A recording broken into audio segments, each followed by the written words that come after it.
যারা তোমার খুশিতে কষ্ট পায় একটু একটু গুরুত্ব দাও, এটা তোমার জন্য খুবই প্রয়োজনীয়, খুবই গুরুত্বপূর্ণ। যারা তোমার খুশিতে কষ্ট পায় তারা কখনোই তোমার আপন নয়। আর এই পৃথিবীতে এমন মানুষের সংখ্যাও কম নয়। তোমার খুশিতে কষ্ট হয় এমন মানুষের সংখ্যা কম নয়। আর এই সমস্ত মানুষগুলো নিজেদেরকে তোমার আপন বলে দাবি করবে, তোমার কাছের বলে দাবি করবে, তোমার বন্ধু হওয়ার চেষ্টা করবে। রিমেম্বার, এদের থেকে নিজের দূরত্ব বজায় রেখো। এটা তোমার কাছে স্পষ্ট হওয়াটা প্রয়োজন যে আপন মানুষগুলো কখনো আপন বলে দাবি করে না। আপন মানুষগুলো কখনো আপন বলে দাবি করে না। প্রকৃত বন্ধু কখনো বন্ধু বলে দাবি করে না। সকলকে আপন ভাবার মতো ভুল কাজটা যেন করতে যেও না। সকলকে অন্ধের মতো বিশ্বাস করতে যেও না। এ পৃথিবীতে কাউকেই অন্ধের মতো বিশ্বাস করো না। যদি অন্ধের মতো বিশ্বাস করতে হয় তাহলে নিজের উপরে করো, নিজের উপরে রাখো। তাছাড়া অন্য কাউকে অন্ধের মতো বিশ্বাস করো না।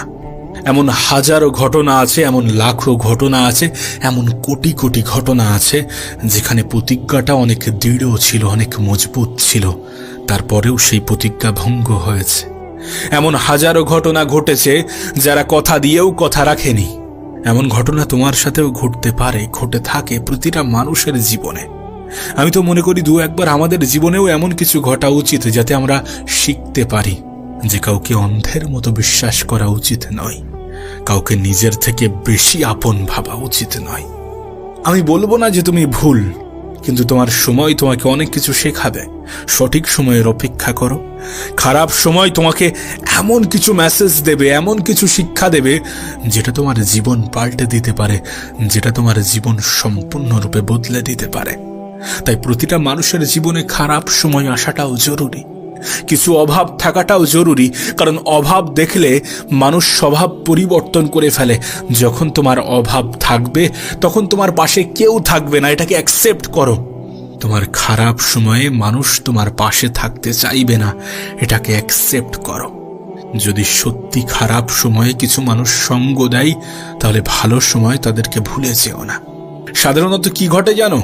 যখন তোমার জীবনে খারাপ সময় আসবে, যখন তুমি কঠিন সময়ের মধ্য দিয়ে অতিক্রম করবে নিজের জীবন, তখন দেখবে মানুষ তোমাকে নিয়ে কত সমালোচনা করছে, কত সফল ব্যক্তিদের এক্সাম্পল হিসাবে তোমাকে ব্যবহার করছে, তাদের সাথে তোমাকে তুলনা করছে যারা জীবনে অনেক কিছু অর্জন করেছে। কারণ তুমি তো কিছু অর্জন করতে পারোনি। কিন্তু আমার এটা ধারণা, আমি এটা মনে করি যে কারোর বর্তমান অবস্থান দেখে তার ভবিষ্যৎ চিন্তা করা উচিত নয়, তার ভবিষ্যৎ প্রেডিক্ট করা উচিত নয়। কারণ এই পৃথিবীতে মানুষের জীবন যখন তখন পরিবর্তন হয়ে যেতে পারে। আমি যে এত কিছু বলি এর বেশিরভাগটাই আমার জীবনের উপলব্ধি। আর আমি মনে করি তোমার জীবনেও এমন কিছু উপলব্ধি আছে, তুমিও তোমার জীবনে এমন কিছু উপলব্ধি দেখেছ, এমন কিছু অনুভব করেছ। খারাপ সময় তো প্রত্যেকটা মানুষের জীবনেই আসে, কঠিন সময় তো প্রত্যেকটা মানুষের জীবনেই আসে। মানুষের আচরণ কেমন হয়ে থাকে তখন তো সেটা অনুভব করেছো, তখন তো সেটা রিয়ালাইজ করেছো। তোমার পিছনে তোমার সমালোচনা করতে তারা দ্বিধাবোধ করবে না। অনেকে চায় না তুমি জীবনে ভালো জায়গায় পৌঁছাও, অনেকে চায় না তোমার স্বপ্নগুলো সত্যি হোক, অনেকে চায় না তুমি জীবনে বড় কিছু করো, ভালো কিছু অর্জন করো, না অনেকে চায় না। অথচ তারাই তোমার কাছে এসে নিজেকে আপন বলার চেষ্টা করবে, তোমাকে বোঝানোর চেষ্টা করবে আমি তোকে কতটা আপন ভাবি, তোমাকে কতটা আপন ভাবি। তোমার কাছে অনুরোধ করব, অন্ধের মতো কাউকে বিশ্বাস করো না। সকলে আপন হওয়ার যোগ্যতা রাখে না। আর আপন মানুষগুলো কখনো দাবি করে না যে আমি তোমার আপন, যেটা আগেও তোমাকে বলেছি। নিজের খারাপ সময়গুলো থেকে শেখো, নিজের অতীতের জীবন থেকে অনেক কিছু শেখার আছে, সেগুলো শেখো। গত বছরটাও তোমাকে অনেক কিছু শিখিয়েছে, সেখান থেকে শেখো। এবং আগামী দিনে একটু সতর্ক হয়ে যেও, একটু সতর্ক থাকার চেষ্টা করো। ভুল করে মানুষ, ভুল করে।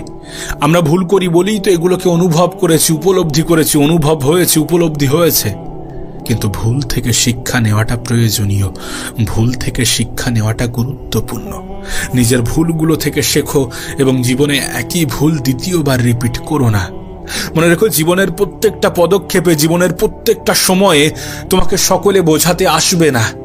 তাই নিজেই নিজেকে বোঝানোটা গুরুত্বপূর্ণ, নিজেই নিজে থেকে সতর্ক হয়ে যাওয়াটা গুরুত্বপূর্ণ, প্রয়োজনীয়। না, আমি জানি না তুমি জীবনের কোন পর্যায়ে আছো, কিন্তু তোমাকে বলবো যে মেহনতটা জারি রেখো, পরিশ্রমটা বজায় রেখো, নিজের তরফ থেকে সম্পূর্ণ চেষ্টাটা করো। নিজেকে তৈরি করাটা গুরুত্বপূর্ণ, কেন এটা বোঝো না? মানুষ তোমাকে নয়, আমাকে নয়, আমাদের অবস্থানকে ভালোবাসে। তাহলে অবস্থান তৈরি করাটা কি গুরুত্বপূর্ণ নয়? নিজের অবস্থান কি পাকাপুক্ত করা গুরুত্বপূর্ণ নয়? এটা তো কোনো অপরাধ নয়। তাহলে কেন করবে না? কেন নিজেকে ভালো জায়গায় নিয়ে যাবে না? যখন মানুষ ভালো জায়গায় যাওয়ার পরেই সম্মান করে, কেন নিজের জায়গাটাকে মজবুত করবে না যখন মানুষ জায়গা মজবুত হওয়ার পরই শ্রদ্ধা করে, ভালোবাসে? মানুষ প্রয়োজনে প্রিয়জন হয়, এটা বাস্তব, এটা সত্য। তাহলে কেন প্রয়োজনীয় হয়ে উঠবে না?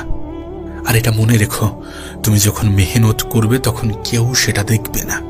তোমার মেহনত কেউ দেখবে না, সবাই দেখবে তোমার রেজাল্ট। সবাই তোমার রেজাল্টের দিকে তাকিয়ে বসে আছে। কোনো একটা পাথর ভাঙতে যদি 100টা আঘাত লাগে, তাহলে 99টা আঘাত কেউ দেখবে না। সবাই ওই একটা আঘাতের দিকেই তাকাবে যে 100 নম্বর বাড়িতে পাথরটা ভেঙেছে। যখন ঠিক রেজাল্ট আসতে শুরু করবে, তখনই মানুষ গুরুত্ব দিতে শুরু করবে। তাহলে কেন তুমি রেজাল্ট আনবে না? নতুন বছর, নতুন সুযোগ এসেছে, কেন সেটাকে কাজে লাগাবে না? আবারও বলছি, তোমার মেহনত কেউ দেখবে না, তুমি কতটা পরিশ্রমী সেটা কেউ দেখবে না। হ্যাঁ, সমালোচনা হবে তোমার সফলতা নিয়ে, এবং এতটা সমালোচনা হবে সেটা তুমি কল্পনা করতে পারবে না। কিন্তু হ্যাঁ, সমালোচনার সাথে শ্রদ্ধা, ভালোবাসা, এই সমস্ত কিছু করতে বাধ্য হবে, কারণ মানুষ অবস্থানকে, পজিশনকে গুরুত্ব দিয়ে থাকে। নতুন বছর এটা ভুলে যেও না, এটাকে অ্যাভয়েড করার চেষ্টা করো না, কারণ এটা সত্য, এটা বাস্তব। নিজেকে পরিবর্তন করতে দ্বিধাবোধ করো না। এ বছরটা তোমার, এ বছরটাকে কাজে লাগাতে ভুলে যেও না। ডিসেম্বর আসতে আসতে নিজেকে পরিবর্তন করাটা প্রয়োজনীয়। এ বছরের শেষে গিয়ে যেন আফসোস না হয় আগের বছরের মতো।